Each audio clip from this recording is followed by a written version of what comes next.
All right.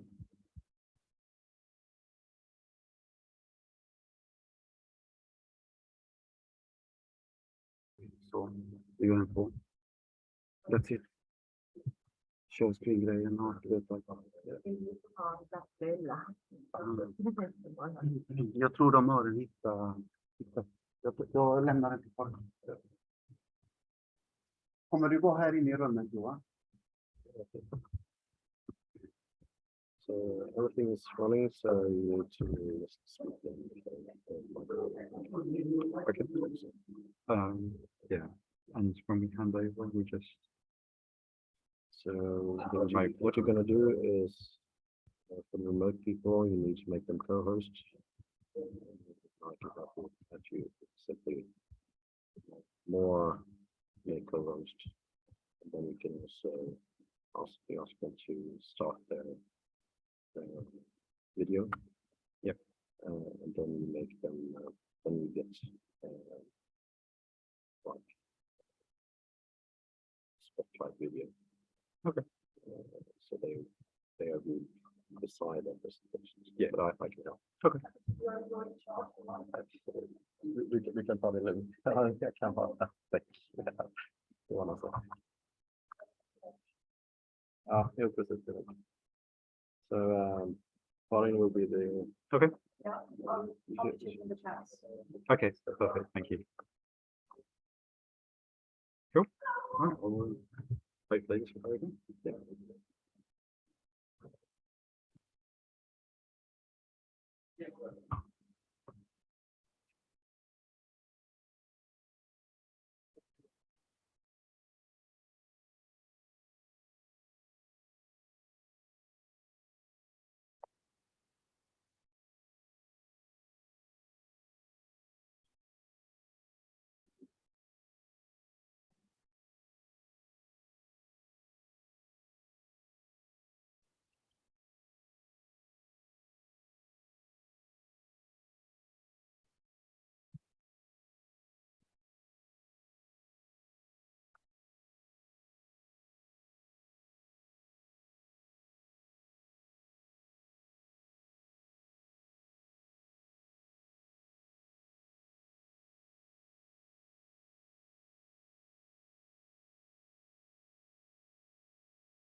Recording.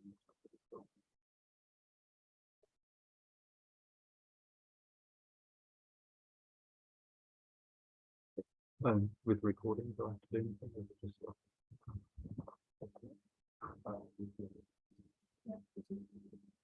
Well, it's not now, I think we're going from one.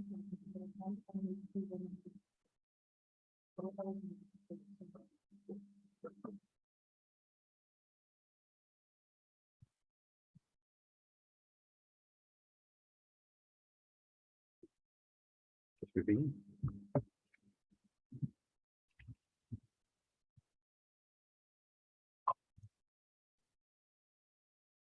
Okay, I think it's 11 a.m. So we will begin this session. So this is H1, Partnerships and Collaborations. We have 4 talks for you today. My name is Simon. I don't actually work in the social sciences, so don't tell the organizers, but I'm based at the German Cancer Research Center. And I'd like to invite our first talk. Oh, I'm being recorded. Apparently we were okay. So I'd like to invite our first speakers today. So we have Carla Graebner, and she's the Research Data Services and Government Information Librarian at Simon Fraser University. She's responsible for research data management support, including data curation, data management planning, and providing access to data resources. Carla's other interests include board games and cocktails, and presumably board games about cocktails. Erin Clary is a curation coordinator and part of the research data management team at the Digital Research Alliance of Canada. She's also part of the service team for the Federated Research Data Repository and works with researchers who want to publish and preserve their data. And their presentation is From Cradle to Grave, Sudden Death and Beyond, a Journey in Research Data Migration. And I'd like to invite Carla or Erin to share their screens. Thank you. I'll go ahead and share my screen.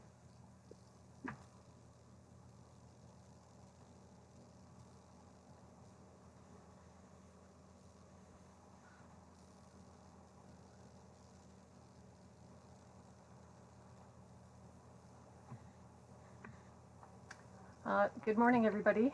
Thank you for having us at IASSIST in Gothenburg, Sweden. Sorry, 1 second. The sound is not coming quite out where it's going to.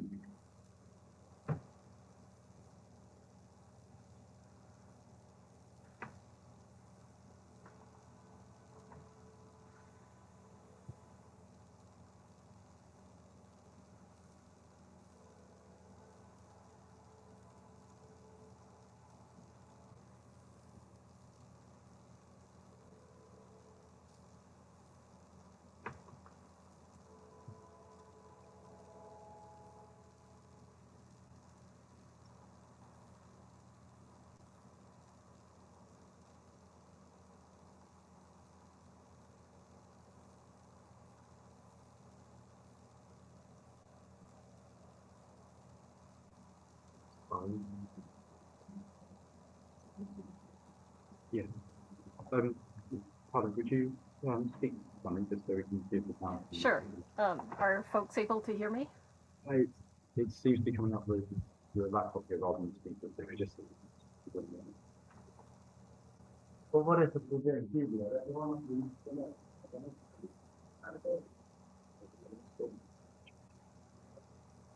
Men det var något med ljudet där. Ja, men man hör dem på Zoom, men något med... Carla, can you say something? Sure. What would you like me to say?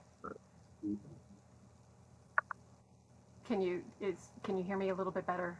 Does this sound a bit muddy?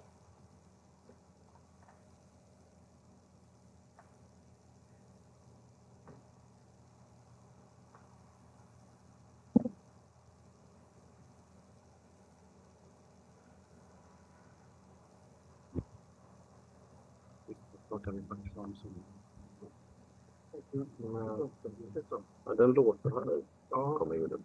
Så... Carla, can you say something again? Sure. I haven't had any coffee yet. It's 2 a.m. I'm very envious of your coffee breaks. Men det är någon som har satt på spikar.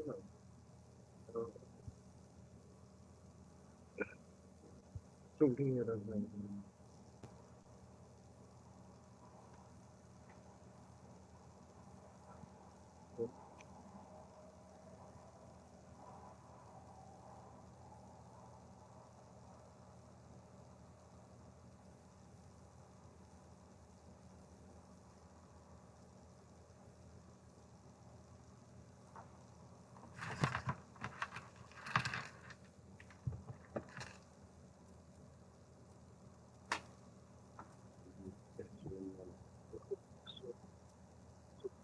Men det är den det ska vara. Tack och snyggt.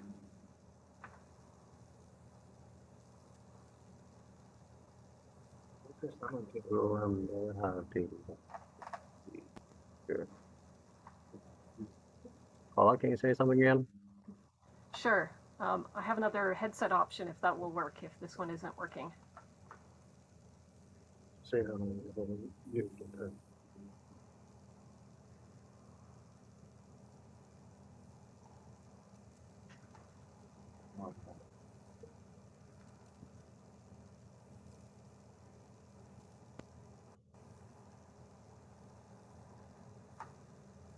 Inget ljud.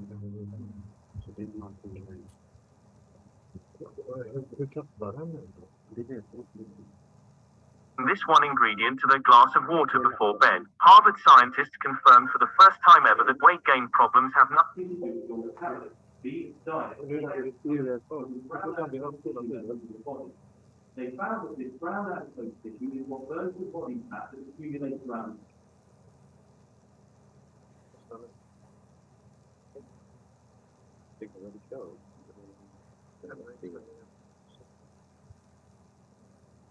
Carla, can you say something? Sure. Yes, perfect. Perfect. Thank Okay, all right. Sorry. Can you hear me as well? I'll just double check. Yes, Okay, perfect. thank you. Okay, so let's get started. So thanks again, everybody, for having us join you remotely. This is a presentation. It's actually a celebration of life of Simon Fraser University's research data repository.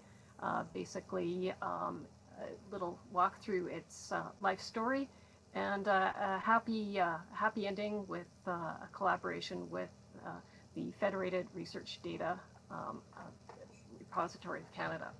I should mention again, it's 2 o'clock in the morning here, so hopefully I will make sense.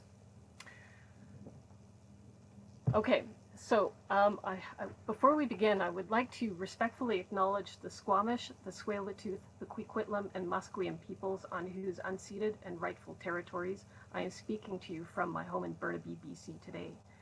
As part of my work as a data librarian, I try to ensure that the principles of OCAP, which is ownership, control, access, and possession, are integrated into the work we do with First Nations so that they are involved in any process that affect them and their communities, while we also try to promote the FAIR principles.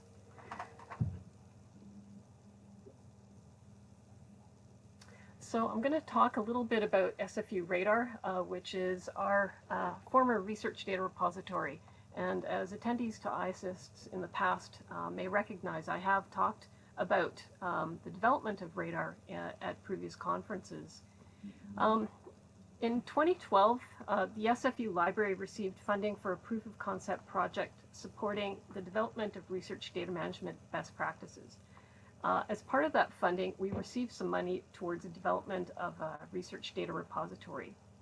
We wanted to develop something that was open source and community sourced, which is we wanted to leverage on the work of other institutions who are similarly developing open source applications for research data management.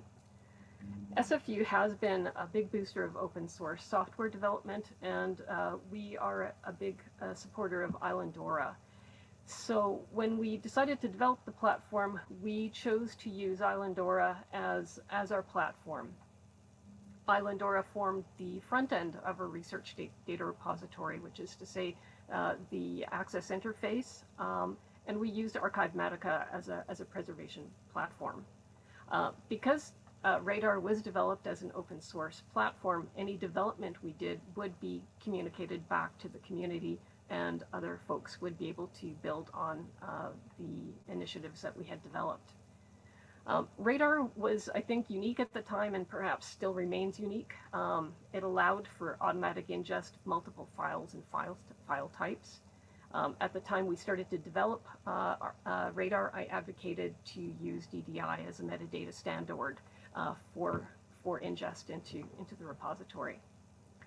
Radar also supported partial mediation, which is researchers could independently deposit their materials into Radar, and then I or my colleagues would review the content that had been uploaded, and then we would decide whether or not it required additional description, metadata, or if it was suitable for a repository, or if the content really belonged somewhere else. And because Radar was a proof of concept, it was highly customizable. It gave us a great deal of leeway to adapt to researcher requirements or requests. So as a result, it had a lot of additional functionality. It supported plugins like EtherCalc, which allowed users to browse spreadsheets in the browser before downloading the content locally. We developed an integration with a Google Maps API so that one of our collections, the Vancouver Soundscape Project, could be mapped to Google Maps, and you could see where the sound files were recorded. And we wanted to test a number of different types of capabilities, including providing mediated access to restricted data sets. In addition, we adopted the use of PIDIO. So back in 2012, there wasn't a lot of options for cloud-based storage. And in Canada, you really weren't allowed to store personal data outside of the country. And the privacy legislation was even more restrictive in my province of British Columbia. So SFU researchers were very vocal in their request for a local cloud storage solution that was not based in the United States. So as a result, we identified PIDIO, put your data in orbit, as an option for people to, as an inducement for them to test out Radar and to use it. So while PIDIO started off as a cloud storage platform, we actually ended up integrating it into the workflow for Radar so that people could port their data from PIDIO directly into Radar, and it would keep the integrity of their data directory structure intact, which was a big time saver for us as well as for our users. At the time of migration, which was last year, SFU researchers had deposited over 1,000 unique objects and over 60 collections to Radar. Now, the thing about Radar is that its novelty was also its Achilles heel. Radar reached its end of life 9 years after we launched it. We simply were no longer able to support the software. It just reached the end of the road. We planned to decommission Radar over 12 months in 2021, and planning for this began in 2020. We had identified 3 repositories for transfer of the data sets that were in Radar, one being SFU's Institutional Repository Summit, one being SFU Libraries Digitized Collections, and the other being the Federated Research Data Repository. And I will just interrupt quickly to introduce the Federated Research Data Repository, or FRDR, which is a curated general purpose data repository built on DSpace and integrated with Globus file transfer. FRDR accepts deposits from Canadian researchers in any discipline. And we have repository storage spread across multiple geographically distributed hosting sites, including one at SFU. So FRDR currently consists of 3 main components: the data repository, a national discovery layer, and a preservation pipeline. But for this presentation, we'll focus on the data repository component and our work with SFU and Radar. But why Radar? I'll hand things back over to Carla to explain. Yeah, so why FRDR? So as I mentioned, the decision was to migrate the data, then upgrade Radar. It just wasn't cost effective or labor intensive. It was too labor intensive to maintain Radar as it was. In addition, by migrating the data to FRDR, it would allow the SFU Library Data Services team to focus more on other research data management activities other than repository management, which was taking an increasing amount of our time. Some additional factors were FRDR's robust preservation standards and ease of data discovery, along with the curation support that it supplies for researchers. FRDR and SFU have also had an ongoing collaboration. So as I said, FRDR has repository storage spread across multiple sites, including at SFU. We've also collaborated on a number of projects over the years, most recently on a zero knowledge encryption project, which will equip FRDR to host access limited data sets in the future. And SFU has played an integral role in FRDR's development. We've shared personnel between local and national initiatives. SFU has been involved in groups such as the Alliance's Curation Expert Group, applying lessons learned from the development of the RADAR repository. For example, creating a repository that's file format agnostic, designing for scale, resourcing for curation, and so on, which did inform the development of FRDR. So the title of our presentation, which is From Cradle to Grave, really from cradle to sudden death, kind of foregrounds what we're going to be talking about now. And probably no one attending the session will be unaware that there are challenges that you can anticipate in terms of dealing with migration. There are also unintended consequences or aspects of a migration that you might not necessarily expect to happen. So we had several challenges, one of which was when we started the migration, I had recently come back from sabbatical. So some of the preliminary work had been done in my absence. As I came back, one of my other colleagues on the data services team was seconded to another unit in the library, and our third colleague went on sabbatical the following January. So we had a series of people who had newly returned to their roles or were newly in their roles working on the migration. This also presented a bit of an opportunity in that we were able to hire from outside the Vancouver area, and a lot of the work could be done remotely. So even though we were in the midst of a global pandemic, we were actually largely unaffected by it for the purposes of this work. In addition to the migration, we were also still responsible for our regular work on top of this. So that is to say, giving workshops, meeting with the research groups and researchers individually or in groups for consultations, as well as doing all of the other day-to-day tasks. Given the nature of some of the data RADAR hosted, we also had to undertake a wholesale assessment of our deposits to ensure that they would meet the threshold for depositing and migration elsewhere. I mentioned that RADAR had started out as a proof of concept, and there was some content in there that we accepted simply to demonstrate that RADAR would accept multiple file formats and whatnot. And realistically, if we were to do it again, we would not necessarily have kept those data sets in RADAR after we demonstrated what could be done with it. Another issue was with PIDIO. If you remember, I mentioned that one of the benefits of PIDIO was that you could port over an entire directory structure into RADAR, which was extremely useful for researchers, but proved to be a bit of a headache in migration. So some of the directories were nested 5, 6 deep. Some of them had duplicate folders, but contained different assets. So we had to take a deep dive into all of these collections and try to manage them so that they made more sense from an access perspective.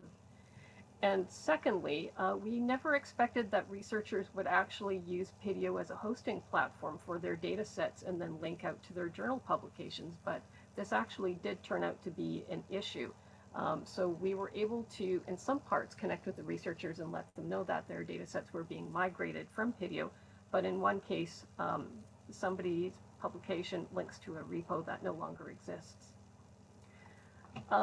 Additionally, we were in the library dealing with multiple concurrent projects. So one of the destination repositories for RADAR material was being upgraded at the same time, and that upgrade continues as we speak. The library was undergoing a website migration, so you can imagine that our resources were being stretched quite tightly. Key to the whole project, and I would call this a huge success, is that we were in touch with the depositors as well as other campus units and our colleagues at Further on an ongoing basis.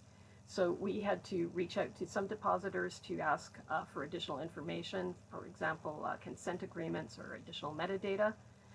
In some cases, we weren't able to contact researchers. They had left SFU, graduated, moved on, and we were unable to track them down. But the biggest issue we faced, if you remember, I mentioned that we had mapped out this lovely long timeline for ourselves, started planning in 2020, and we were going to take the length of the following year to migrate. It was excellent. We were going to do such a good job.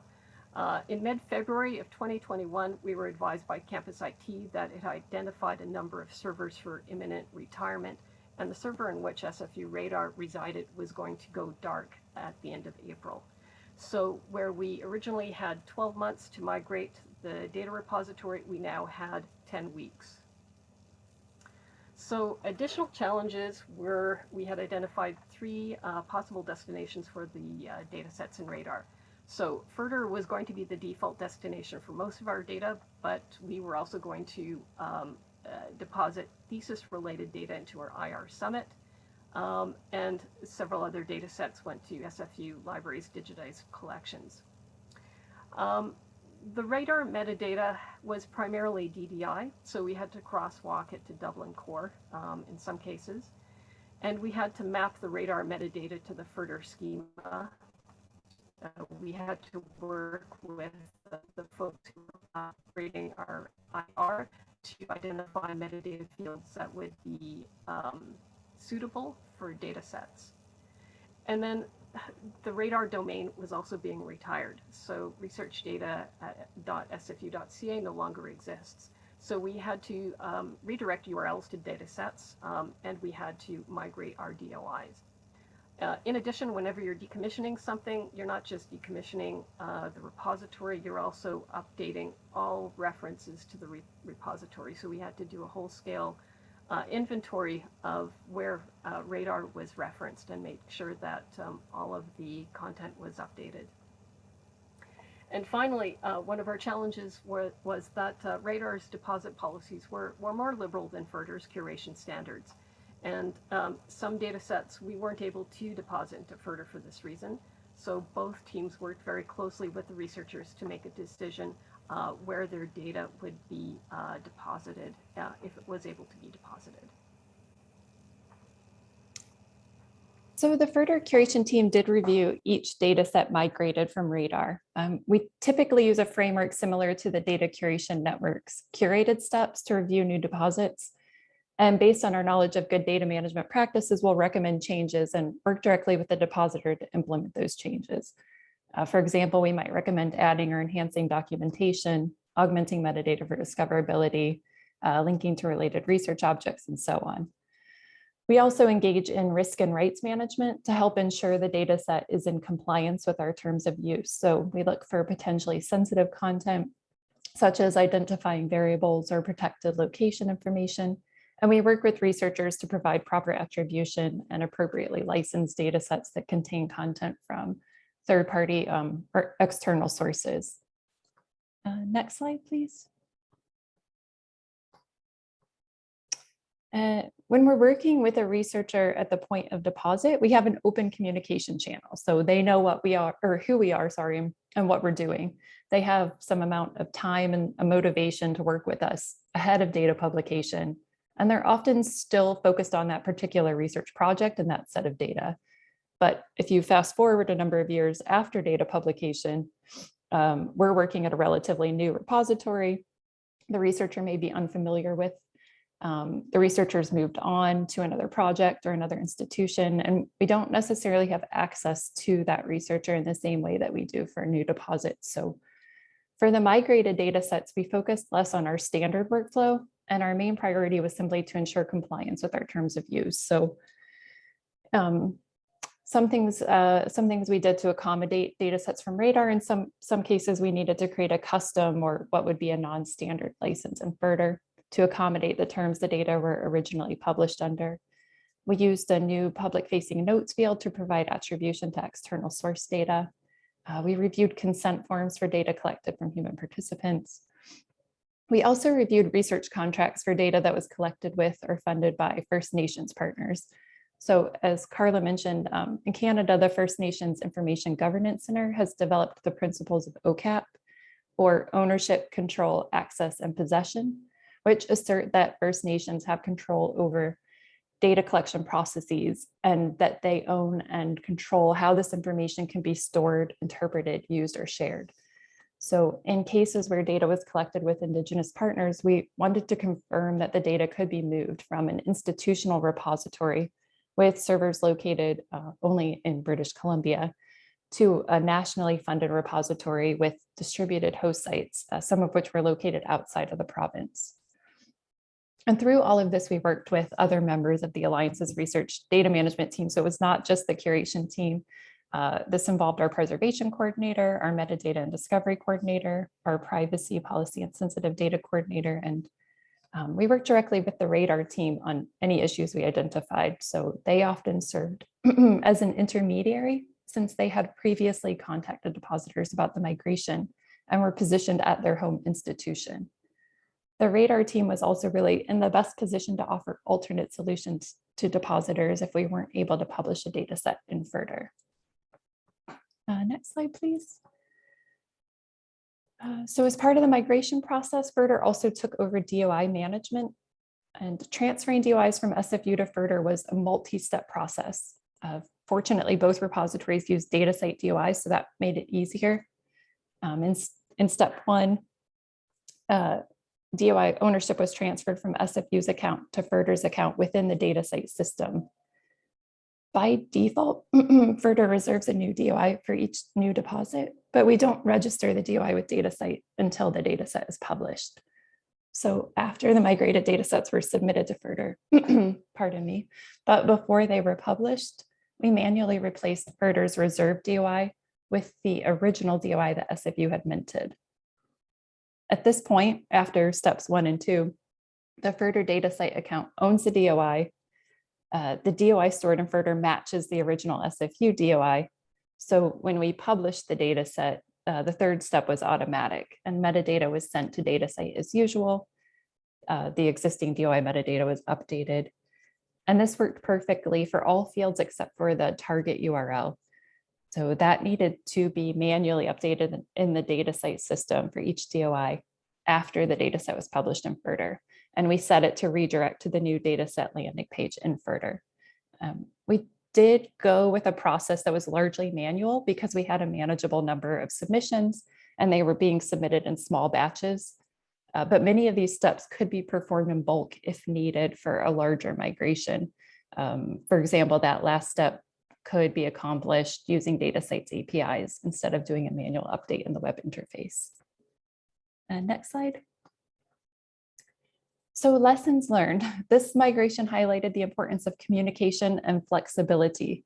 While each team might have policies and workflows in place and a plan for how to get the work done, reality actually requires a willingness to be flexible. So we held a number of meetings to discuss metadata and timelines and tricky deposits and to make sure we were all on the same page as we moved through the migration process. We needed to draw on the expertise of team members from both organizations. And so for folks planning their own migration, we recommend considering how you're going to support communications both internally within your team and then externally with the partner organization. Who will be the point of contact for the researcher if the need should arise? And we recommend setting up regular check-ins throughout the process and sort of designating a point person at each organization who can field and triage questions and issues that might crop up. In terms of what's next for us with the migration, FRDR created its first institutional collection to house the radar datasets. So this is a further opportunity for us to collaborate and to shape what institutional collections in FRDR might look like. So for us, we have a number of successes we can take away from this. Almost all of our data sets were successfully migrated in time. So radar went dark sometime April 30th, but we were able to transfer everything from that repository. The SFU FRTR collection was created to act as SFU's new data repository, and it is now available for SFU researchers to deposit their data and for others to search for SFU research data. The migration necessitated that we conduct a full audit of our digital assets. As a result, we were able to identify areas of improvement for our own internal procedures for data management and documentation. So we are able to learn from our mistakes. And finally, SFU Data Services has established a good partnership and working relationship with FRTR. We meet regularly to discuss additional functionality, site improvements, and other workflow management to better the work for our researchers as well as support FRTR. So is that the end? Well, it might be the end for SFU Radar, but as I mentioned, we still have a few data sets that need to be migrated into our institutional repository, as well as the development of landing pages for data sets that had previously been housed in Radar, but for which we were no longer able to provide or recommend a home for it. So thank you, everyone. We're happy to take questions, but I think you probably want to hold those until the end of the session. Thank you very much. We probably have time for one quick question if anyone has one in the room or online. Any questions? Doesn't appear so at the moment, but I'm sure if anyone does have any questions, they can reach out to Carla or Erin. Thank you very much both for joining us today, particularly at such an early hour, and apologies for the technical problems. So a big round of applause, I think, for our presenters. Okay, and I'd like to invite Johan Fihn Marberg to the stage. Johan is the IT director of the Swedish National Data Service. He's been working with tools and services for research data and metadata management for almost 2 decades. And he's going to be presenting on the ARIADNE portal, and it's building a common resource infrastructure for archaeologists worldwide. Johan, please.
Okay, I think we're ready.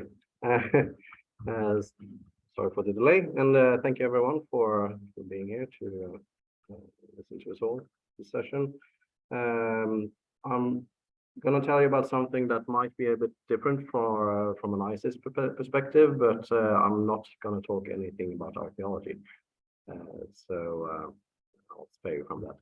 So S&D has been working with a project called ARIADNE for the last 9 years, more or less. And one of the main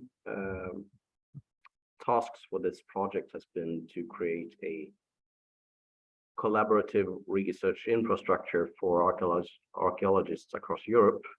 And one of the end products is a portal, another portal, you would say. But I'm going to also talk a little bit about why we built the portal. There we go. So ARIADNE stands for Advanced Research Infrastructure for Archaeological Dataset Networking in Europe. That's the abbreviation, of course. I think they started with the abbreviation and then went on to see what it could stand for.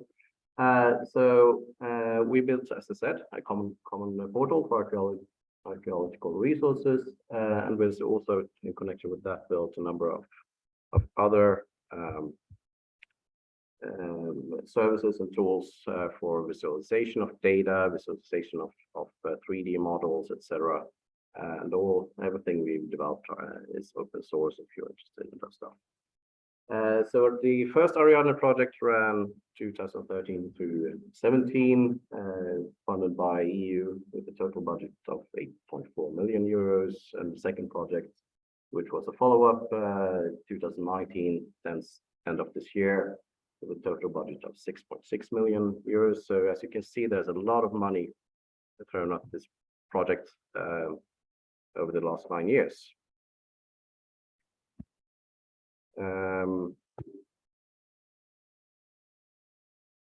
So why another portal? Really, one of the main reasons was we looked at what capabilities do archaeologists in Europe have, and what do they lack. So they lacked a way to collaborate across borders. There were local portals perhaps for a country or perhaps for a domain. For instance, in our Dutch partners, DANS, have a thematic portal for dendrochronology, but there's nothing covering the whole spectrum of archaeology for European researchers. So they wanted a way to be able to browse resources across countries with advanced search possibilities, advanced filtering. They wanted a map-based search. They wanted to search across time periods, etc. So that's what we tried to build with this portal. The focus of this presentation is not the portal. It's how we made all the resources come into the portal. The portal is the end product, but I'm presenting the process moving towards a portal that can actually be used by the researchers. But the end product is a portal, and from the researcher perspective, and what we hear from the researchers is this is actually a way which they can use to produce new research. It's a tool which a way of doing research which they haven't seen before and which they haven't used before. So the researchers have really endorsed this portal. So as I said, the first project ran for 4 years. There are some lessons learned there, to say the least. Metadata quality matters a lot. We had a number of providers, and I have another slide with the distinction of what providers we have. They have a very large variety of technological capability, and they have a wide variety of quality of metadata. So the first portal we created was it was a good software, but as we've said in this project, shit in, shit out. If you have shit quality of metadata, then no one will use it because you can have excellent tools, but the contents was so lousy they couldn't do anything with it anyway. So we didn't have any users. So metadata quality matters a lot. And you can also not rely on the capabilities of the metadata providers because they don't have any resources or knowledge or experience in producing quality metadata. Another thing is when you build something like this at an early stage, identify what you can harmonize between the different providers. There are, and I come to what we do in a harmonization way, but when you produce your metadata schema for something like this, make sure you use something that identify what parts can be harmonized and what not, and then focus on really on what can be harmonized to be able to make things comparable. Leading on to having a well-defined metadata structure, and be certain that you need the information and what you intend to use the information for. In the first project, we had this metadata schema. And I would say for 75%, we didn't actually know that we needed that information. We didn't know what to do with it. And we, looking at the end product, we've had a repetition of fields. So, for instance, we had like 10 different types of organization fields. So for most resources, the landing pages was like a repetition of the same information, like same organization, repeated 10 times. It was ridiculous. And so it's you need to know that you actually want to use that information and what you want it for. Otherwise, it's just being a burden for the providers. And as a developer, start prototyping early and not late, and get user input. In the first product, we had 3 years of discussion and then 1 year of development, because they didn't know what they wanted, so they didn't want to start developing, and they were not involving the developers at all in the discussions. So, well, then product lacked certain functionality because of that. So, and we didn't get any time to do development properly, which meant we didn't have any time to get user input. We didn't have any time to get like user testing and feedback. So we didn't actually know that the end product was what the users wanted.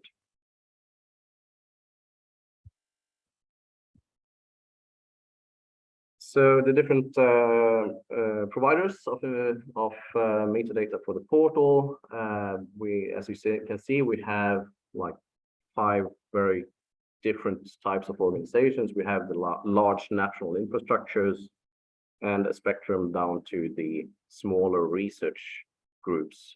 Perhaps it consists of perhaps 2 people.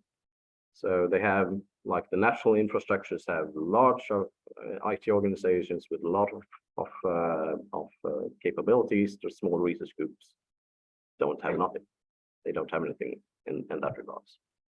So the larger ones can do things themselves. The smaller ones need to be helped a lot. So moving on to what we actually do in regards of harmonization and metadata enrichment, we use 3 different services, so to say. Periodo is, I'm not sure if this community is familiar with it, but it's a tool for harmonization of time periods. Now I'm talking like Stone Age, Iron Age, and what years they are. They occur in different geographical areas, which has been very important because like Iron Age in Sweden is something quite different in time from Iron Age in the UK or Iron Age in Italy. So to be able to compare, if I'm as a researcher want to find all data from Iron Age regardless of geographic area, I need to be able to, because the information we get from the providers is just years and geographical area. So being able to map those years to what time period those occurs in the corresponding geographical area, we use Periodo for doing that harmonization. Then we also use geonames for place names and coordinates. We know perhaps, I think for 75%, something like that, we have, sorry, flying into my mouth. For 75%, we have geographic information and coordinates. So we also have place names, I think, for most of the resources. So we use geonames for enrichment of the resources. So if we have the place names, we can get the coordinates. If we have the coordinates, we can get place names. So we do some additional enrichment there.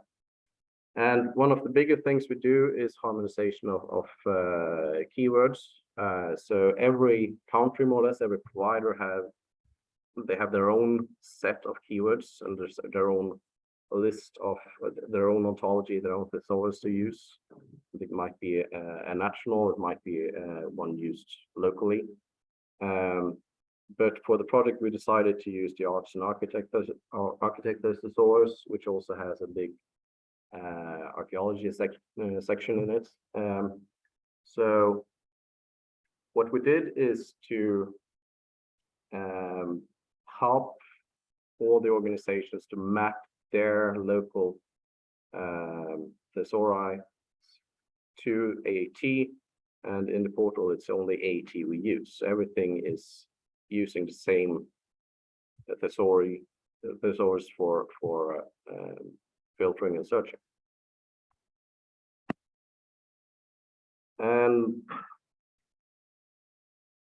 I don't think all of you can understand this, but just to demonstrate the whole process of how we integrate resources in the portal. So in the bottom part, we have a large number of data sources, as we call them, and how they deliver metadata to the aggregation infrastructure is very different. Some of them might use OA IPMH, some use FTP, SFTP, some just make an offline dump. They do a dump and then they have a USB stick which they deliver to us. Other upload the dump on the workspace, which we have, or another online dump on Dropbox or whatever. So what we realized for the first project is we need to do the heavy lifting ourselves. We need to do a lot of the work for them.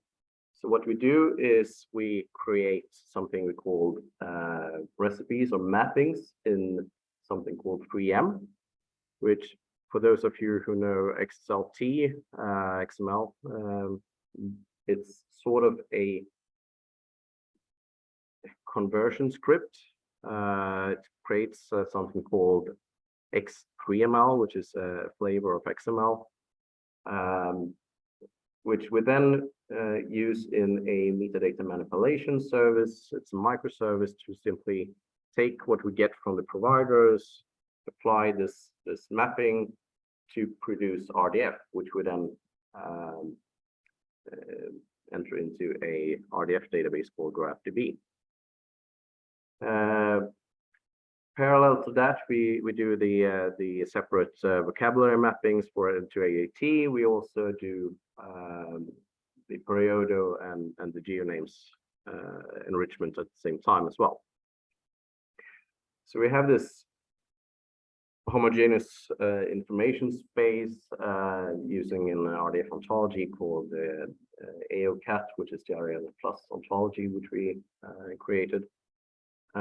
So in the end, we use another microservice to published to graph2b with all the triples, and then from graph2b we export the JSON to Elasticsearch, which is what really runs the portal. So we have two different portals, one for staging and one for production. And the staging portal is where all the providers can see their metadata in the portal before we publish it to the public portal. And there's a lot of things to do with the things in the staging portal. It's never perfect, and it always lacks stuff. For instance, what we encountered is for geographical information, there's different coordinate systems in the world.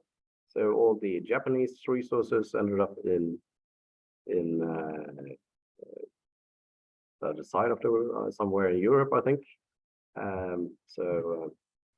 These are the things we encounter in the staging pool. So yes, some screenshots, and then we're going to go through them very fast. This is the portal. There's a link to it in the last section, last slide, if you're very interested. One of the things I haven't mentioned is what we can do with AT. So it's very small here, but the AT is a multilingual thesaurus, so everyone can search in their local language. So if I search for sword or spada or svärd, whatever, it gives you the same result. The main language for portal is English, but you can, with AT, you can do a multilingual search. This is a small demonstration of the distribution of resources. Of course, it's very Europe heavy, but also Japan, South Africa, and there's also interest from South American partners to join. And this is just to show you one of the landing pages with a polygon view of the resource. So just some final remarks. So where the first portal failed, the second portal has been endorsed by the community. We have a lot of researchers actually using the portal in their research. There's a lot of manual work needed to build something like this, and guidance is needed as well for them. And a portal is only as good as its contents. If you want users, you need to focus on the contents. And that's it. That was fairly.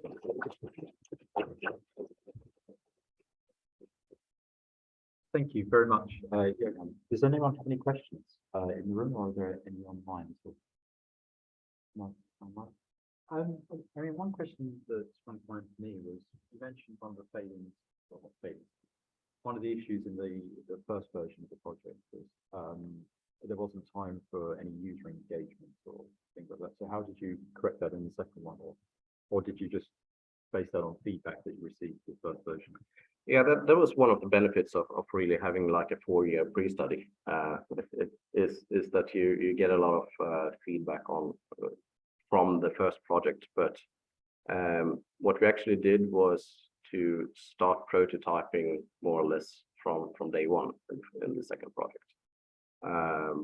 So we formed a portal development group, portal with users in that group, so to get their feedback and be able to discuss the various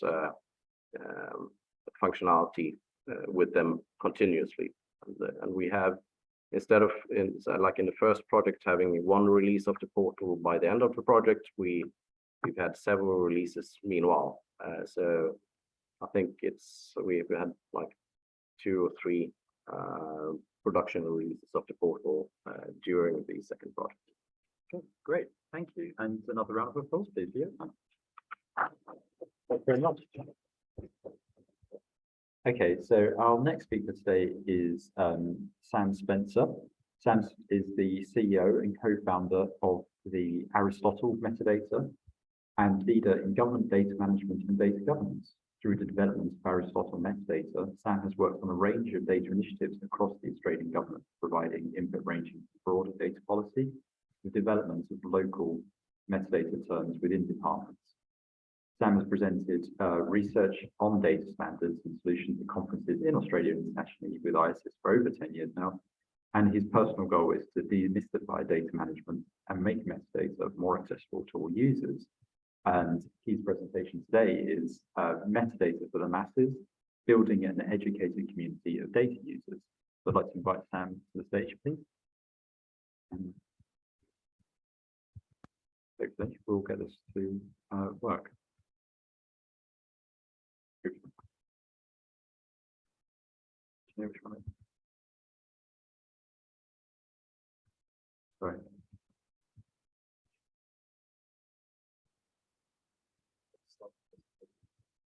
Yeah, okay, I think you're right. I think that's probably the best way to do it. Sorry, I can't.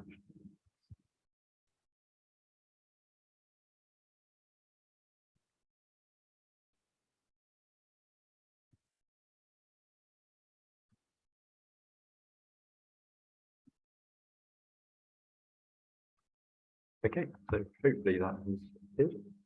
Yep, I'm getting some nods. So, Sam, please, thank you.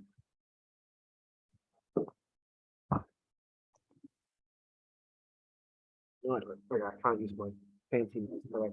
So thank you very much for introducing me. Just quickly before I begin, I'd like to acknowledge my co-founder as well, who can't be here today, who is really instrumental in this presentation specifically that talks about like how do we actually push this out into the community. So what I'm not going to talk to you today about is I'm not going to talk about why metadata is important. I think everybody in this room kind of gets that, right? We've been talking about it for the last 3 or 4 days. But what I want to talk about is how we push that out even further, like how we expand that kind of capability. And the way that I'm going to do that is not by using this, is by just hitting this. I'm going to get a lot of value out of this slide. I spent like more than like a half an hour producing this one slide, so I really like it. And what it's talking about is it's talking about the challenges that we see in our community with what I call like the over the fence strategy of data management. Like what we're seeing is traditional research librarians are having this problem where things just keep getting thrown over the fence and we're drowning in work. Like we're drowning in all this effort where people are just kind of getting us to review things. They're coming up with all this new information that research libraries need to manage. Like the Internet of Things is a thing now. And like now we do social media analysis and we're trying to manage this fire hose of data. And it's just kind of landing on people who are basically drowning in work. So what we've really heavily focused on is not like metadata standards, because I think there's a lot of really good effort around that. What we've really focused on at Aristotle when we work with people is this idea of content review and governance.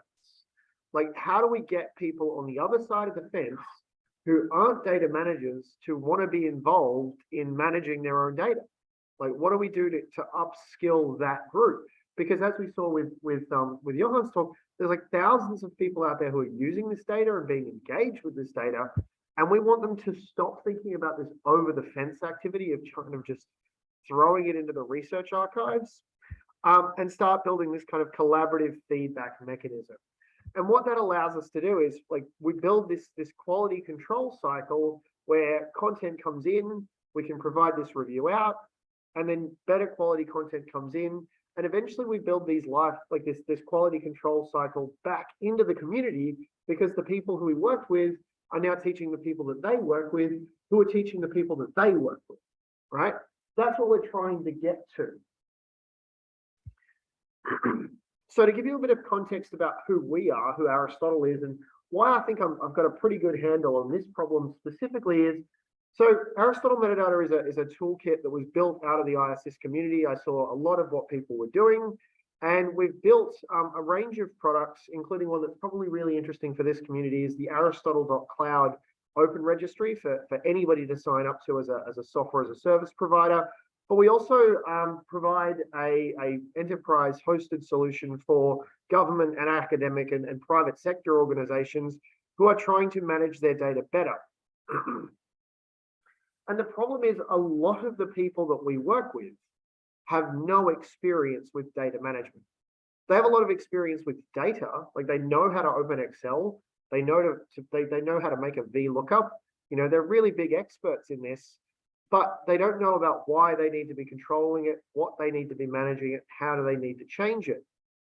So we have a really big vested interest in upskilling them very quickly to getting them to producing value.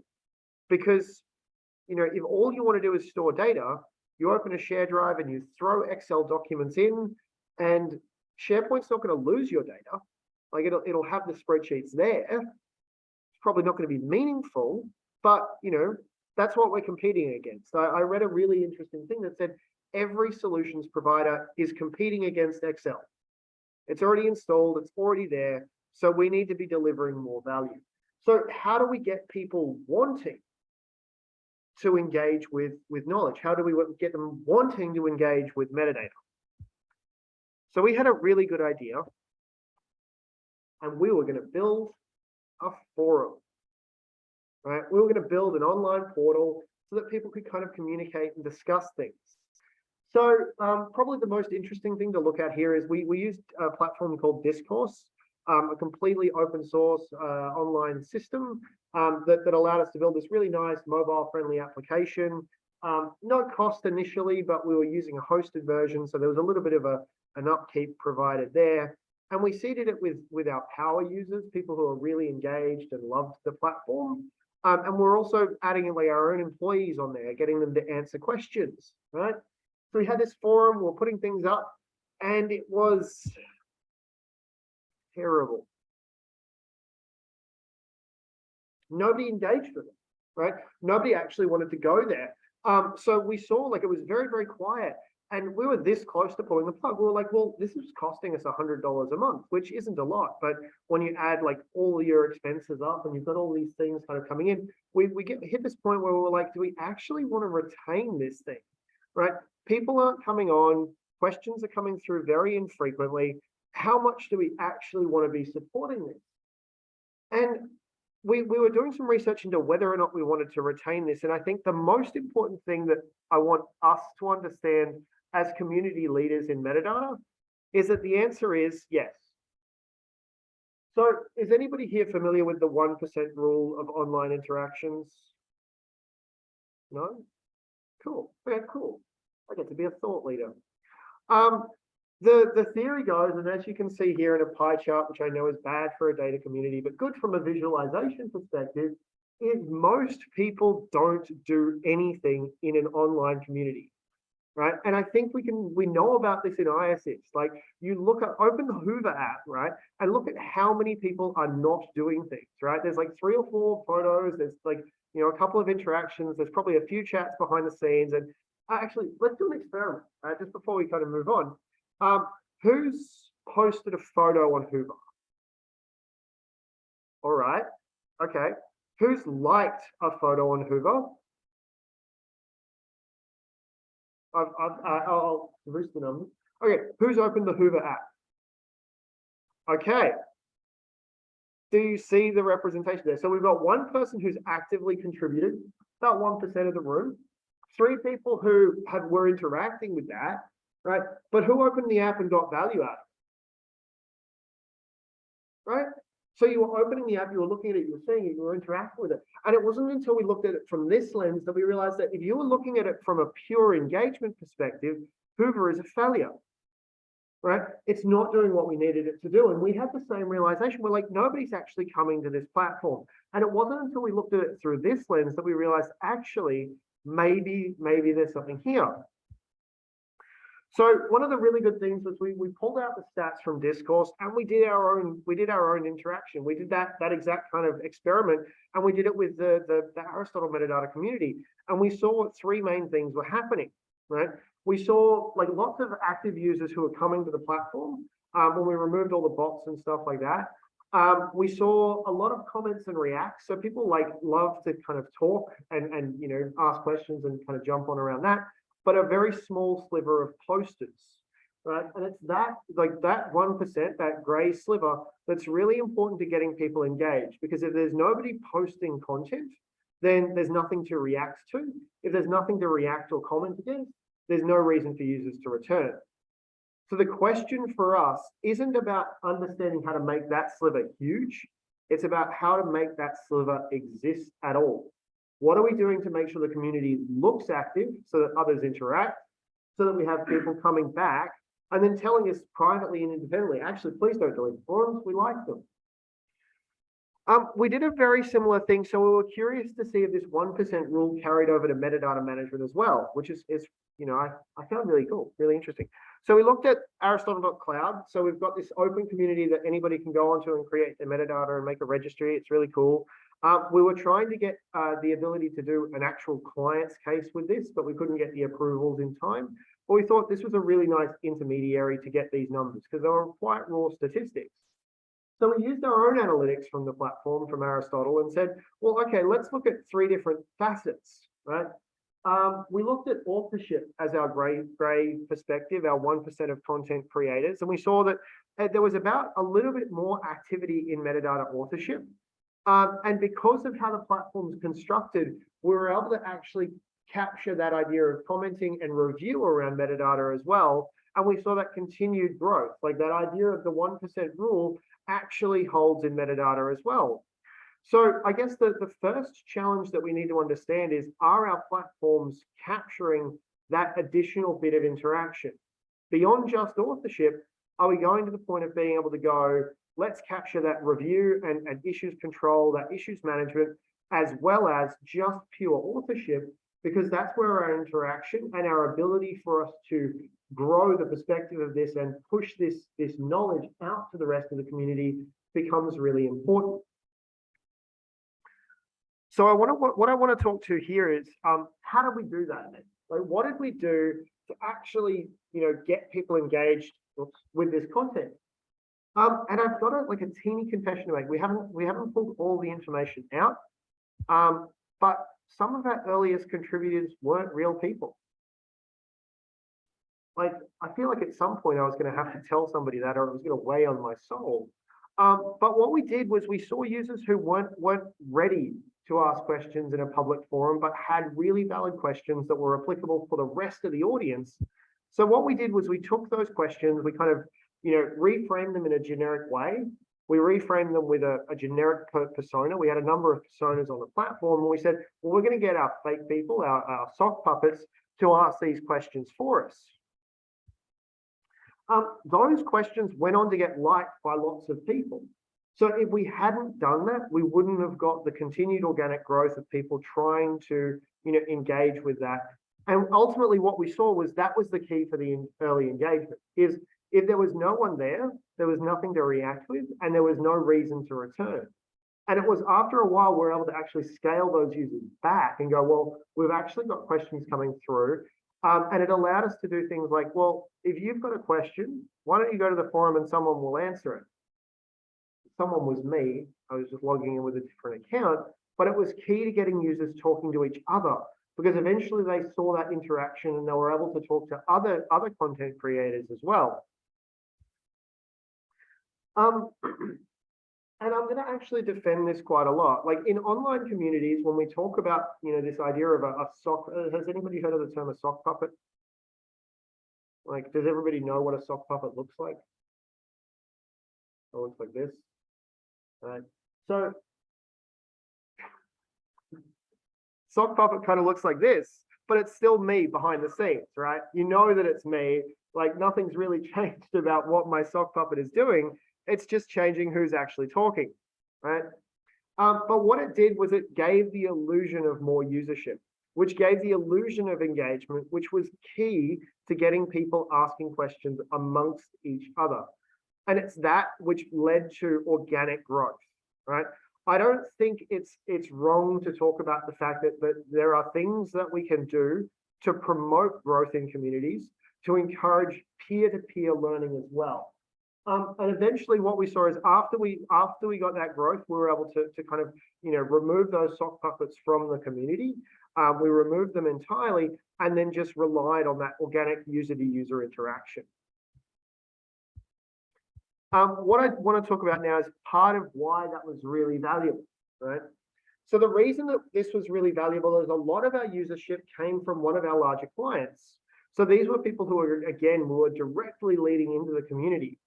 We had a large Australian government organisation with over 10,000 people, actively in the organisation. Lots of historical data systems. So again, very, very similar to that research context. And they were dealing with interdepartmental data sharing.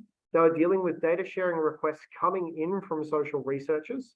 They were dealing with with requests coming from international data researchers as well, who are trying to understand, Australian welfare systems as well. And they needed to basically uplift not just their data management areas, but it was uplifting the entire organization to get them actively engaging with this data management. Because what we started to notice was that it wasn't about throwing it over the fence.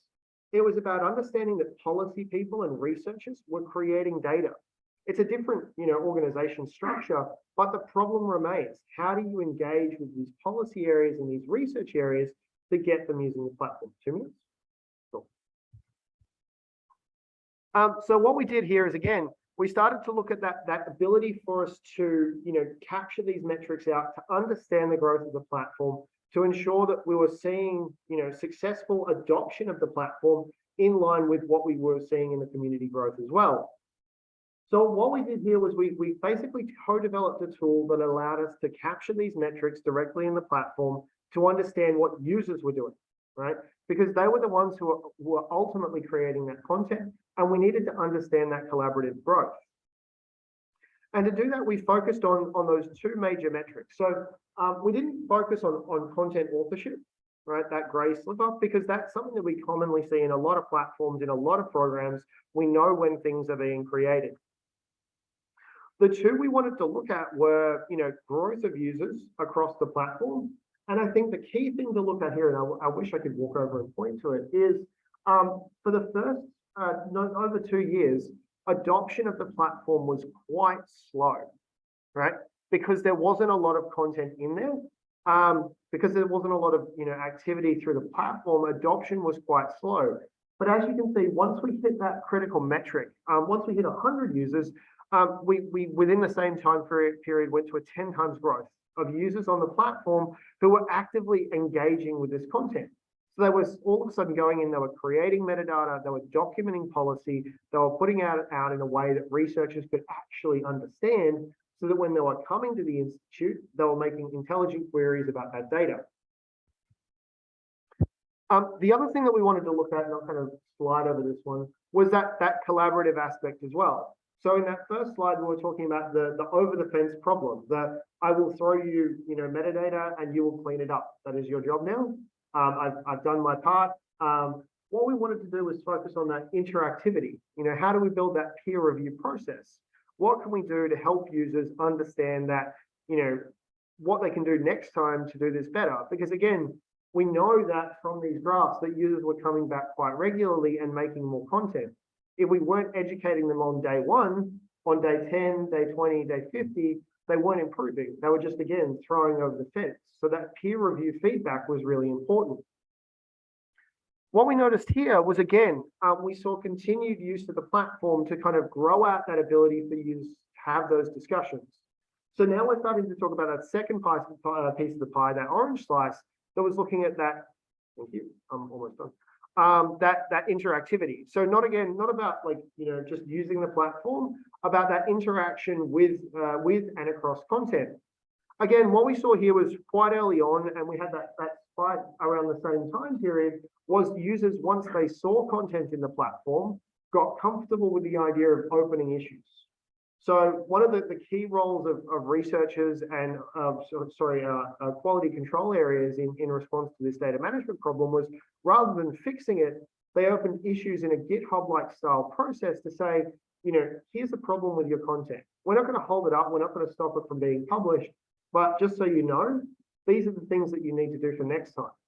And again, after that initial growth phase, we saw that leveraging off, that kind of plateau off of fewer kind of problems with the content coming in. What this ultimately led to was a higher quality of content, because again, users now knew what they needed to do to make it better. So future tranches, future uploads of content were improved and easier for people to understand. So to sum it up, why is this important? So again, I haven't shown you very much of the tooling because it's not about tooling. It's about community engagement. It's about getting people to want to do this. It's not about one platform over another. It's not about one program or one standard. It's really about community interaction. What do we do to get people using metadata to want to do better? How do we get them wanting to engage with a topic which has been traditionally very esoteric? The first kind of thing to talk about is silence isn't failure, right? We were about to fall in that trap of what we're doing isn't working when the reality is that it was working for us, right? Just because users aren't interacting doesn't necessarily mean that it's not useful for them, right? Secondly is we need to understand that context. So it's not just about, is metadata going into our platforms? Are we getting the right number of uploads? It's about measuring that holistic understanding. Are people coming to the platform? Are they uploading content? Are they commenting and discussing content? Like, what are we actually trying to achieve? In our instance, what we wanted to see was engagement of users learning metadata, not just the metadata itself. Thirdly, that collaboration was really important, right? This process of user growth, of user adoption of metadata was only sustainable because we got users, we got people, not users, we got people talking to each other and learning from each other in a peer learning kind of process.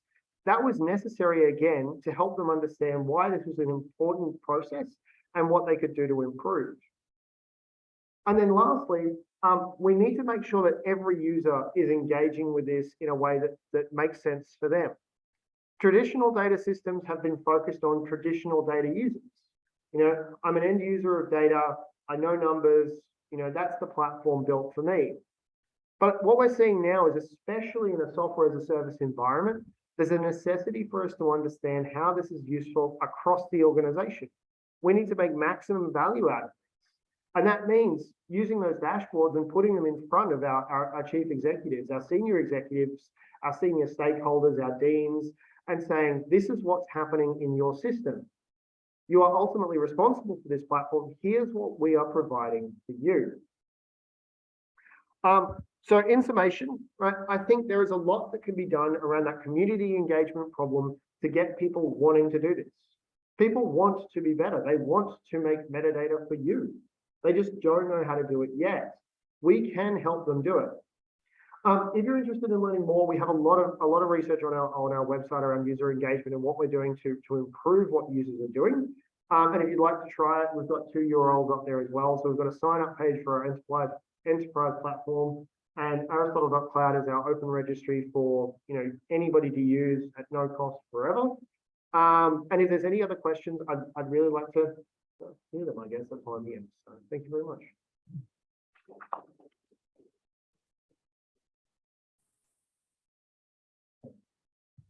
Thank you, Sam. Are there any questions in the room?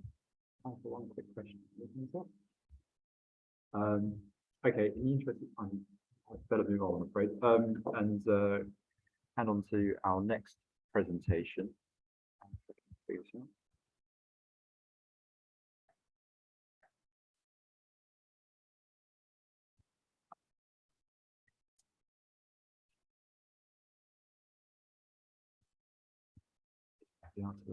Yep.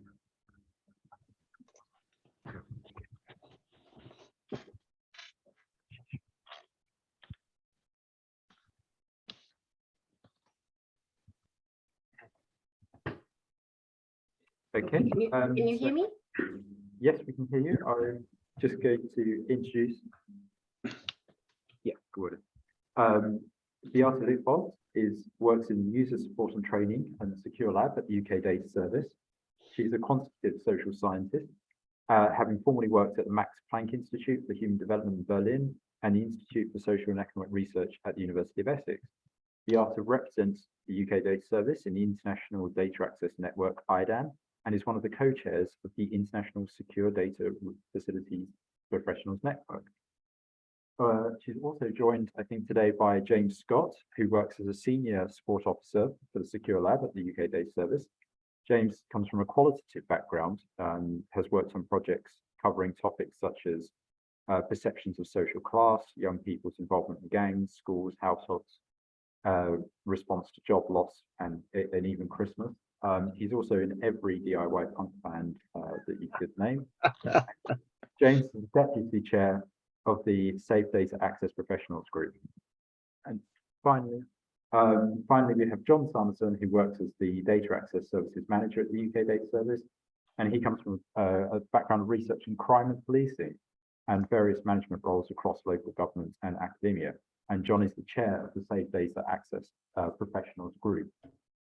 And their talk is Secure Data Facility Professional Networks, what's in it for your TRE? I'm just going to fiddle around with Zoom and get everyone set up.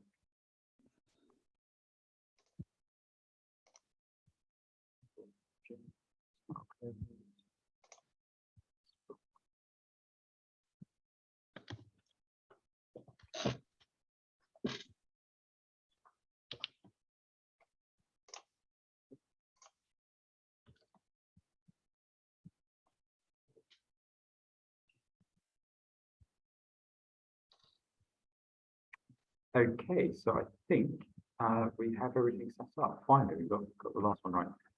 So handing over to all three of you to take it away. Thank you. Thank you very much, Simon, for the nice introduction. So together with my colleagues, John and James, I will be presenting about the Secure Data Facility Professionals Networks, what's in it for your TRE. And our roadmap for today will be as follows. First, we will provide a little bit of background to set the scene. We will then actually pose the question, why have these networks? What's the point of that? We will then go on to introduce ESTAP, the UK's established network, as well as ISDFPN, a new international network. And then in the final bit, we very much would like your input. Although we are very aware that this is now clashing with your lunch, presumably, and this is the very last session before your lunch. So let's move on quickly. A little bit of background. So secure data facilities, sometimes also referred to as trusted research environments, short TREs, provide secure access to controlled data that are too detailed, sensitive, or confidential to be made available otherwise. These data cannot just be downloaded from the researcher to the desktop, but they have to be accessed via a TRE. And researchers must actually be approved and trained, and projects must be specified and time limited. And research outputs cannot be released without statistical disclosure control. Ideally, the 5 SAFEs framework will apply. Now, for the past 10 years, there has been a little bit of a scarce landscape in terms of remote access. And with the launch of the UKDS Secure Lab in 2011, formerly the Secure Data Service, SDS, the UK Data Archive was leading the way in offering secure remote access to control data in the United Kingdom. And although the very fast changing data landscape now begins to see more activities and more services starting to offer remote access, it is still quite a diverse picture, nationally as well as internationally.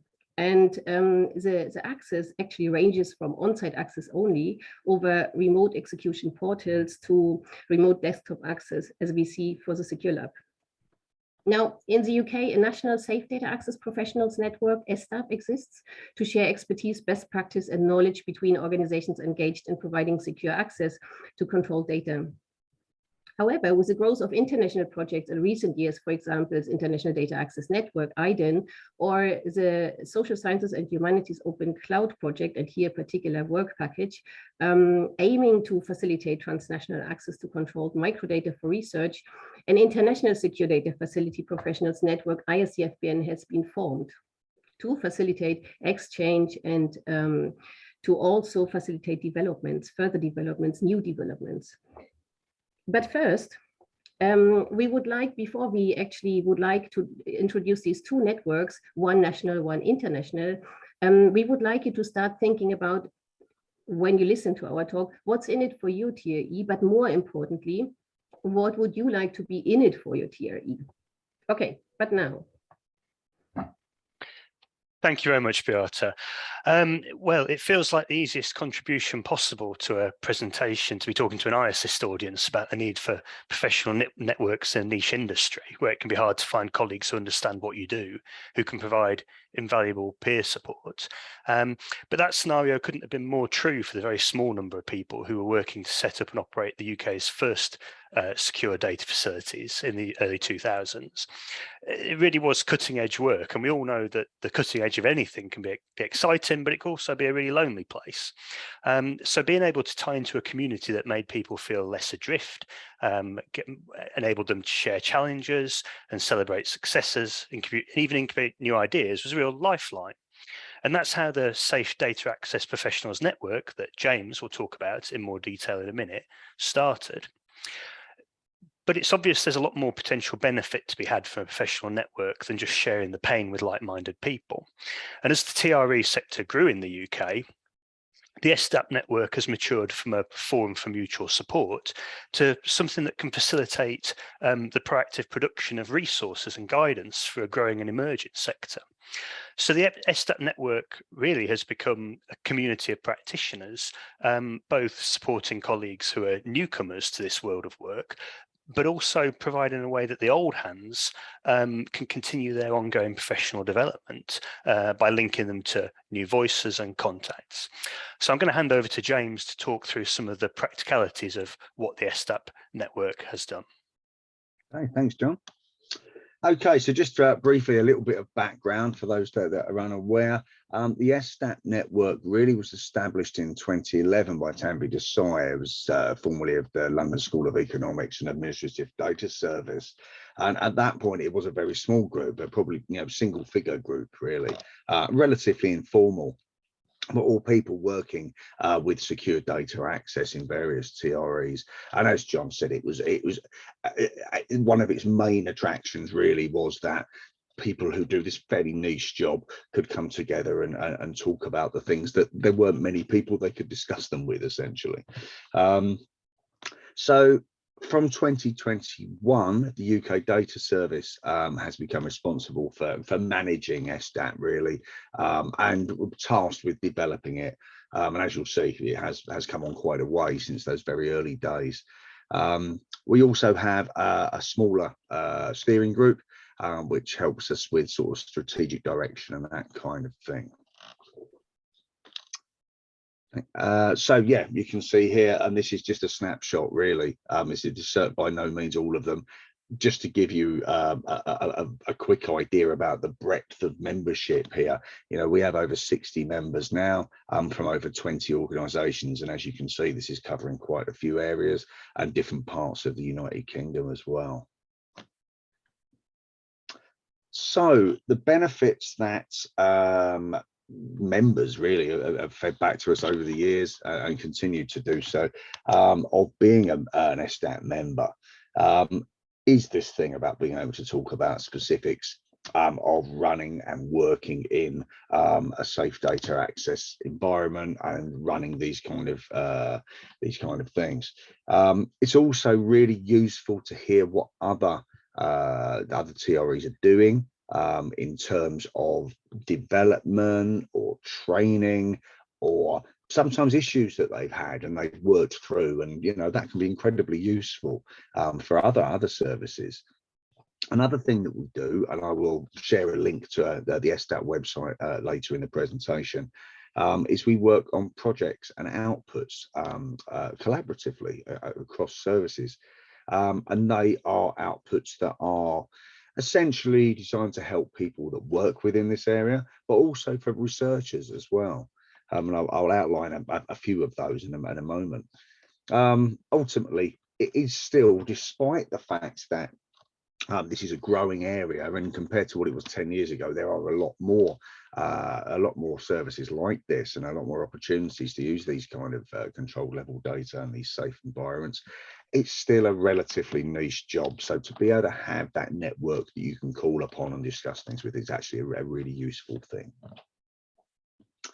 Okay, so the three that I've picked to talk briefly about today, and you can find them all on our SDAP website, is the SDC, the Statistical Disclosure Control Handbook, the competency framework, and some guidance on using R packages in a secure environment. So I'll just expand on those three a little bit now.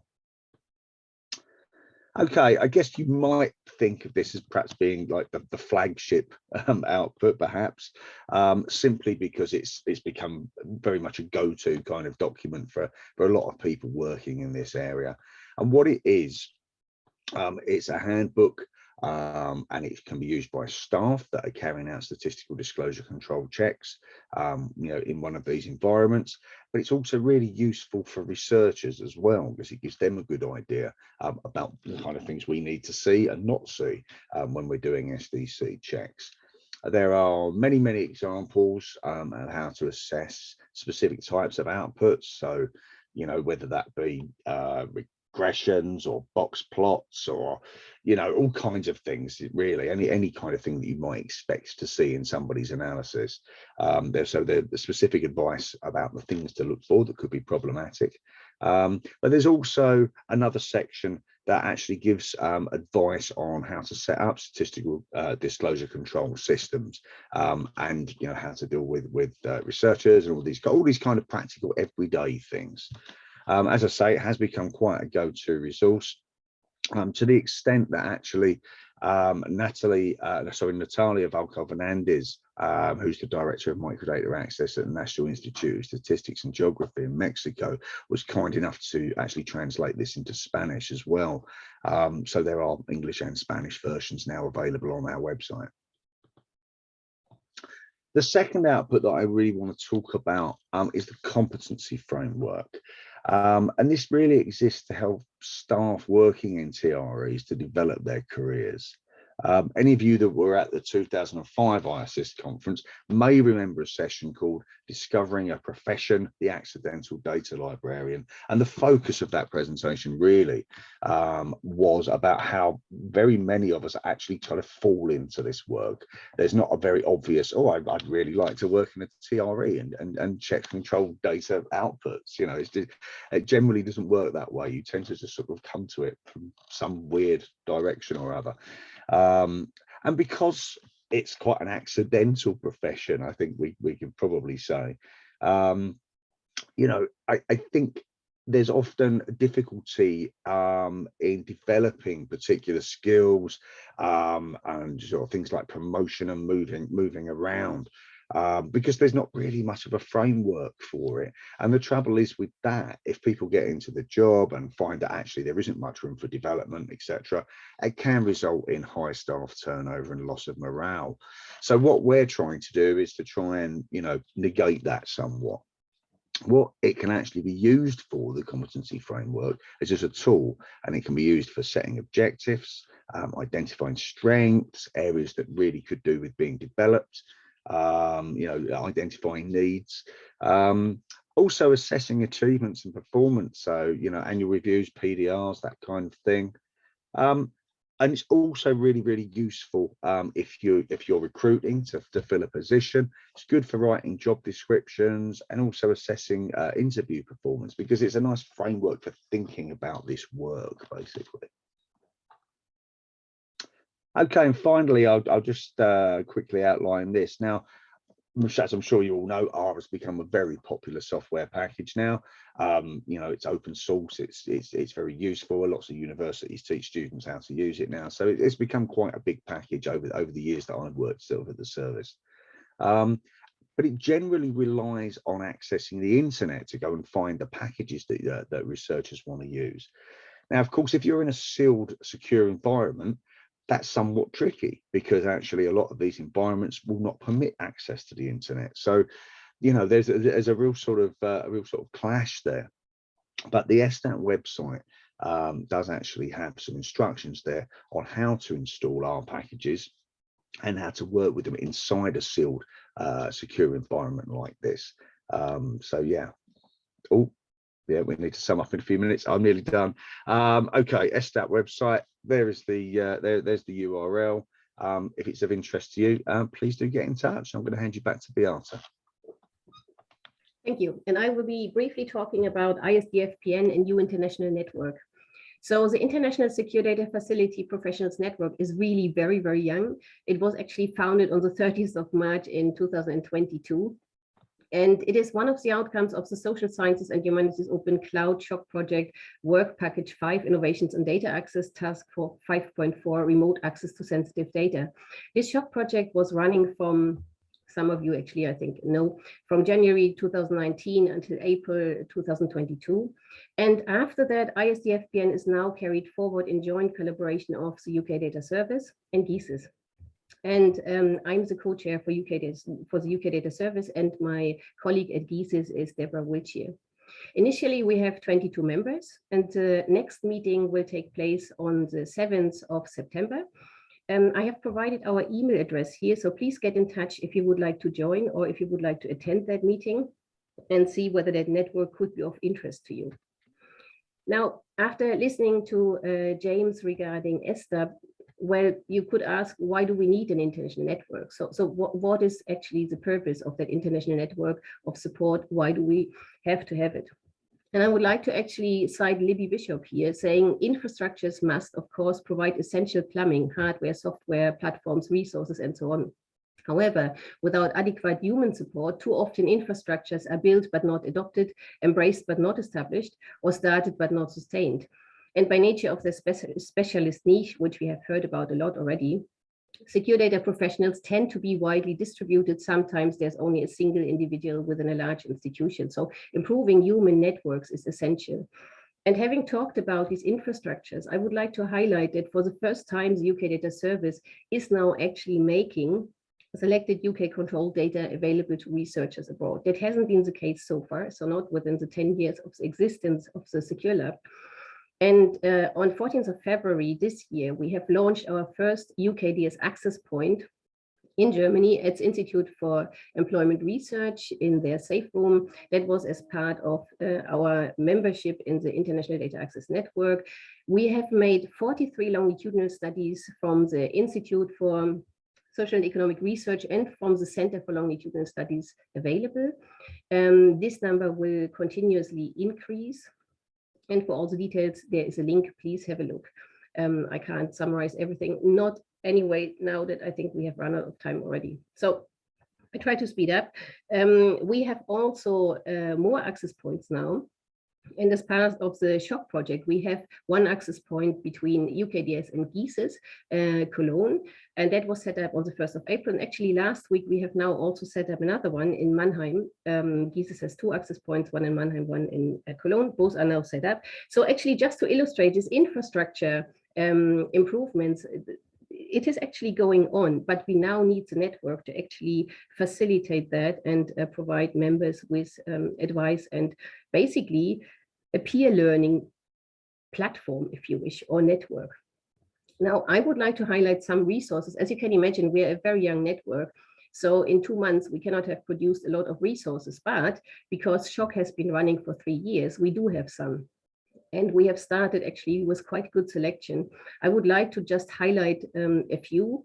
One is an assessment of existing platforms. I have provided also the link here.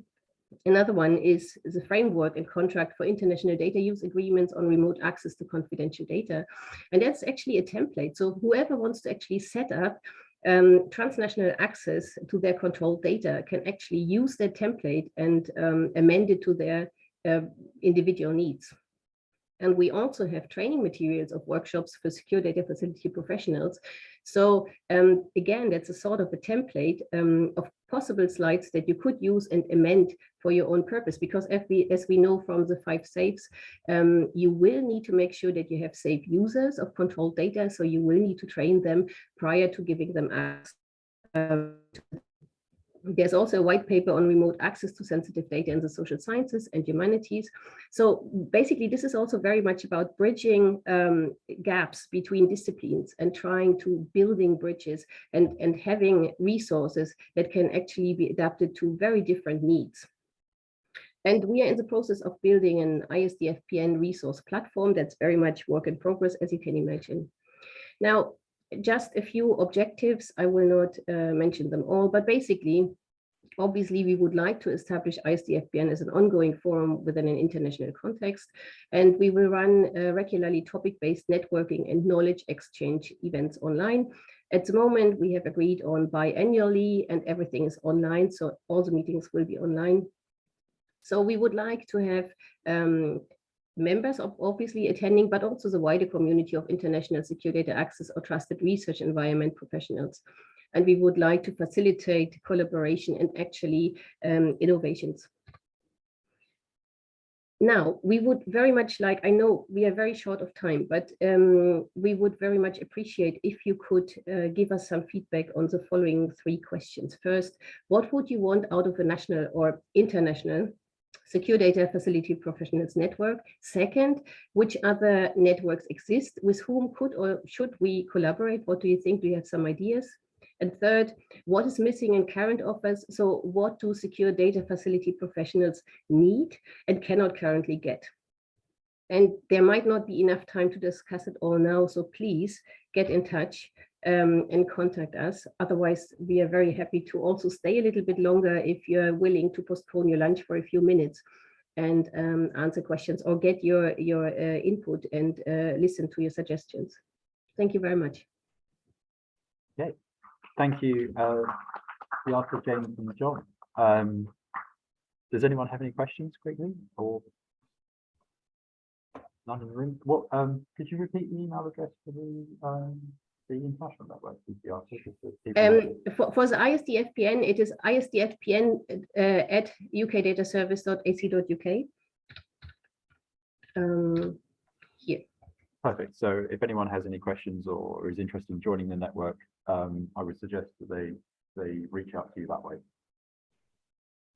Okay, thank you. Fantastic. So I'd like to say a big thank you to Carla and Erin, Johan, Sam, Beate, James, and John. It's never easy to present on the last day, but I think they all did a very good job and some very interesting presentations.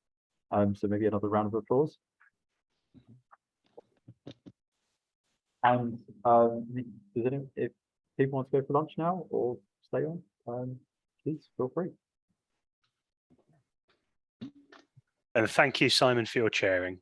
Yeah, definitely. In different chairing ones. Thank you.